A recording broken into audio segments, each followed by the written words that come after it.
क्या आप जानते हैं कि आपके कर्मों और पूर्व जन्म के संस्कारों से ही इस जन्म की आपकी जन्म कुंडली बनी है? क्या आप ये भी जानते हैं कि इस धरती पर आने के लिए आपकी आत्मा ने जो जन्म समय, जन्म स्थान और जन्म तारीख चुनी है, वो सब कुछ आपके पिछले जन्म के कर्मों के आधार पर तय हुआ है। तो आइए इन सब बातों को आज ज्योतिष शास्त्र की दृष्टि से गहराई से समझते हैं।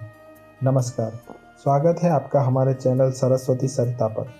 मित्रों, खास तौर पर ज्योतिष शास्त्र को लेकर एक आम धारणा है कि यह भविष्य बताने की कोई विधि है, लेकिन ऐसा नहीं है। ज्योतिष शास्त्र भगवान द्वारा बनाई गई वह अद्भुत विद्या है जिसके जरिए हर व्यक्ति को उसके कर्मों का उचित फल दिया जाता है।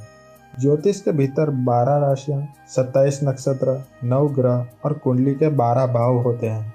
इन तत्वों में ही सृष्टि की हर वस्तु का समावेश हो जाता है।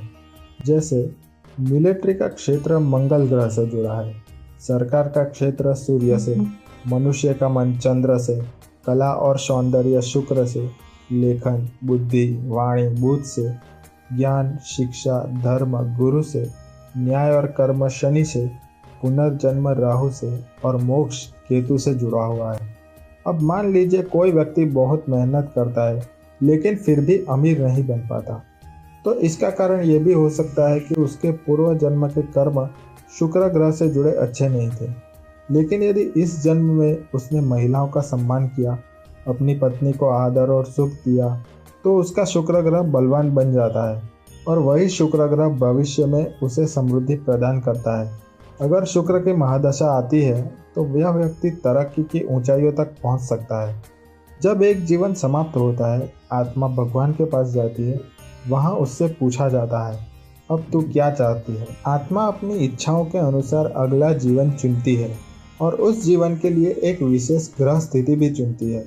मान लीजिए किसी आत्मा ने कहा कि उसे अगली बार सेना में जाना है और उसने अपने पूर्व जन्म में मंगल ग्रह से जुड़े अच्छे कर्म किए हैं, तो वह ऐसी कुंडली में जन्म लेगा जिसमें मंगल अपनी उच्च अवस्था में हो, राजयोग बना रहा हो, शुभ दृष्टि में हो। ऐसे में उस व्यक्ति के भीतर बचपन से ही मिलिट्री, पुलिस और देश सेवा के प्रति आकर्षण होता है। अगर आप सारे मिलिट्री ऑफिसर्स की कुंडलियां देखें तो आप पाएंगे मंगल ग्रह अत्यंत शक्तिशाली होता है। कलाकारों की कुंडली में शुक्र ग्रह बलवान होता है। राजनेताओं की कुंडली में सूर्य प्रबल होता है। हर ग्रह अपने अपने क्षेत्र के अनुसार जीवन की दिशा और दशा तय करता है। मित्रों, हमारी जीवन यात्रा हमारे कर्मों और पुरुषार्थ पर आधारित है।